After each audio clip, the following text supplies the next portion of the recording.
बिस्मिल्लाहिर्रहमानिर्रहीम नहमदुहु व नुसल्ली अला रसूलिहिल करीम अस्सलातु वस्सलामु अला सय्यिदिल अंबिया'i वल मुरसलीन अस्सलामु अलैकुम व रहमतुल्लाहि व बरकातुहू। फ़ातिमातुज़ ज़हरा ऑनलाइन एकेडमी में खुश आमदीद। आज से हम शुरू कर रहे हैं क़वाइदुस सर्फ़ का पहला सबक। एक सवाल, कुरान में यअलमु भी आता है, आलिमा भी आता है, इसी तरह से आलिमुन भी। ये तीनों एक जैसे क्यों लगते हैं? जो इस क्यों का जवाब जान ले वो आधा कुरान ख़ुद हल कर लेता है, और यही इल्मुस सर्फ़ है। तो चलें, आज सबसे पहले हम ये सीखते हैं कि इल्मुस सर्फ़ क्या है, इल्मुस सर्फ़ कहते किसे हैं। आसान लफ्ज़ों में बताती चलूँ, इल्मुस सर्फ़ ऐसे असूल और क़वाइद का नाम है जिनके ज़रिए एक कलमा से दूसरा कलमा बनाने और उनमें मुख्तलिफ़ तब्दीलियाँ करने के तरीक़े मालूम हों।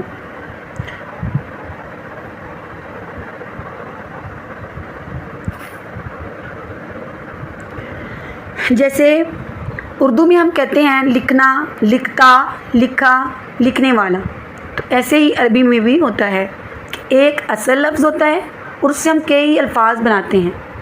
जैसे आलिमा, उसने जाना, इसी से बना यअलमु, वो जानता है, आलिमुन, वो जानने वाला, इल्मुन, इल्म। तो सर्फ़ हमें ये सिखाता है कि एक लफ्ज़ से दूसरा लफ्ज़ कैसे बनता है। मौजू, इल्म सर्फ़ का मौजू कलमा है सीगा के एतबार से। सीगा कलमा की उस शक्ल को कहते हैं जो हरूफ और हरकत व सकनात की मखसूस तरतीब से हासिल होती है। जैसे दरबा, नसरा, फतह, ज़हबा, समिया, आलिमा वगैरह। इल्म सर्फ़ को जो है, इसका फ़ायदा क्या है? इल्म सर्फ़ का जानने वाला सीगा बनाने और उनमें तब्दीली करने में गलती से बच जाता है, और कुरान करीम के 70% अल्फाज आप ख़ुद बनाकर समझ जाएंगे। जैसे मैंने बताया कि आलिमा, यअलमु, आलिमुन, इल्मुन, ये तमाम कुरान पाक के अल्फाज हैं। इसी तरह से आते हैं कि इल्मुस सर्फ़ का दायरा, ये इल्म अस्माए मुअर्रबा और अफ़आल मुतसर्रिफ़ा के साथ ख़ास है। लिहाजा जो अस्मा और अफ़आल तसरीफ़ को कबूल नहीं करते, जैसे अस्माए मबनिया, अस्माए आजमिया, अस्माए सवाद, अफ़आल जामिदा और तमाम हरूफ, वो इस इल्म की इबहास यानी बहस से ख़ारिज हैं। तो यहाँ पे आप लोगों को साथ में तमरीन भी हल करवाऊँगी, ताकि मेरी वो इस्लामी बहनें जो दरस निज़ामी कर रही हैं या भाई जिनके लिए कुछ थोड़ा सा मुश्किल हो रहा है समझना या समझाना, ताकि उनके लिए आसानी हो जाए। तो यहाँ पे पहला सवाल यही है कि इल्म सर्फ़ किसे कहते हैं, इल्म सर्फ़ का मौजू और फ़ायदा बयान करें, इल्म सर्फ़ को सर्फ़ क्यों कहते हैं। तो ये हमने अल्हम्दुलिल्लाह जान लिया। जैसे सीगा क्या होता है, अब नया लफ्ज़ है सीगा, यानी कि मैं कहूँगी कातिबुन, तो इसी से आप लोगों ने मिनटों में बनाना है कि क्या मतलब, कैसे मैंने फ़ेल कैसे बनाना है, मस्दर कैसे बनाना है, और ये चीज़ें आपने नोट भी करनी है। यानी मैं सीगा की बात कर रही हूँ। तो मैं कह रही हूँ कातिबुन, तो आपने इससे, मैं पूछूँगी आप इससे फ़ेल क्या बनाएंगी, तो आपने कहना है काताबा। मस्दर इसका क्या बनेगा, किताबतुन। तो अब मैं कहती हूँ कि सीगा होता क्या है। सीगा यानी लफ्ज़ की शक्ल। अरबी में एक फ़ेल की 14 शक्लें होती हैं, ठीक है। एक काम की जो है वो 14 सीगे हैं।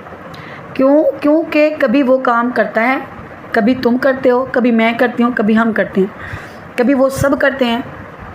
तो इसी तरह से जैसे नसरा, नसरा, नसरू, नसरत, तो ये सब नसरा की शक्लें हैं और इनको सीगा कहते हैं। सिर्फ इनके जो हेर फेर हैं, इसी चीज़ को हम सर्फ़ कहते हैं, और ये कुल 14 होते हैं।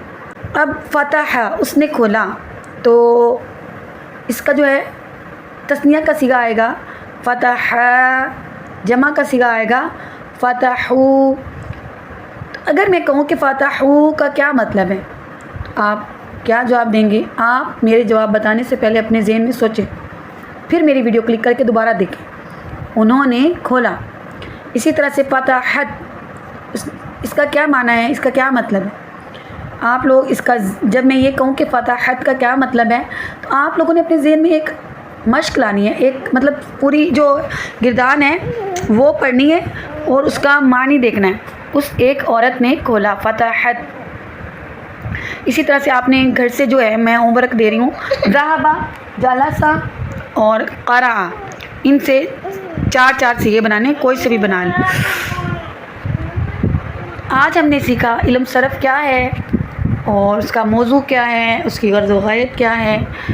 تو یہ بنیاد ہے، بنیاد مضبوط ہوگی تو عمارت خود بن جائے گی انشاءاللہ. گھبرانا نہیں ہے، میں آپ سب کے ساتھ ہوں اور میں نے اسی لیے اس کتاب کا آغاز کیا ہے تاکہ آپ سب کو یوٹیوب پہ اچھے سے سیکھنے کا موقع مل سکے. اللہ پاک ہم سب کو علم نافع عطا فرمائے. سبحانک اللہم و بحمدک لا الہ الا انت استغفرک و اتوب الیک. السلام علیکم ورحمۃ اللہ وبرکاتہ.